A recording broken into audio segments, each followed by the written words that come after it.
বন্ধুরা তোমরা এখানে দেখতে পাচ্ছ এই আমাদের খরগোশ, আর এটা আমার চিন্টু, এটা মিন্টু। আর এই দেখো আমার সবথেকে বড় খরগোশটা, এটাই ছিল আমাদের সবথেকে বড় খরগোশ। আর এই হলো আমাদের সব খরগোশের মা। এই খরগোশটা দুবার বাচ্চা দিয়েছে, একবার দিয়েছে 3টা আর একবার দিয়েছিল 6টা। তার মধ্যে 2টা বাচ্চাকে আবার বিড়াল ধরে মেরে ফেলেছে। আর এখানে তোমরা দেখতে পাচ্ছ আমার সব খরগোশ, এই দেখো আমাকে দেখি তাড়াতাড়ি করে চলে আসছে। এরা হলো আবার বড়, এরা ছিল পুরানা বাচ্চা সবার। এই ছিল, এটা তো ছোটো বাচ্চা, এটা ছোটো বাচ্চা এই খরগোশের, এই বাচ্চাটা, ঠিক আছে।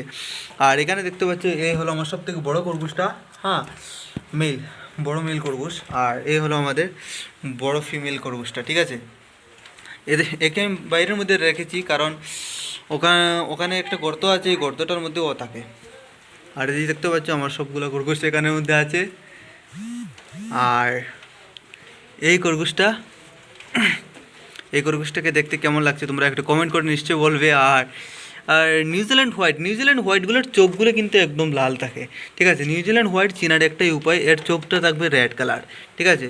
আর বাকি সবের যে চোখটা রেড কালার থাকবে না, এদের চোখটা, যারা আমাদের লোকাল খরগোশ তাদের চোখটা থাকবে ব্ল্যাক কালার। আমাদের এখানে 2টা খরগোশের টাইপ আছে, একটা নিউজিল্যান্ড হোয়াইট আর একটা লোকাল খরগোশ, যেটা আমাদের গ্রামে সব জায়গায় পাওয়া যায়, ঠিক আছে।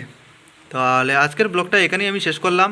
যদি ভিডিওটা ভালো লাগে থাকে তাহলে ভিডিওতে লাইক করে আমার চ্যানেলটিকে সাবস্ক্রাইব করতে একদম ভুলবে না। Thank you Aamir.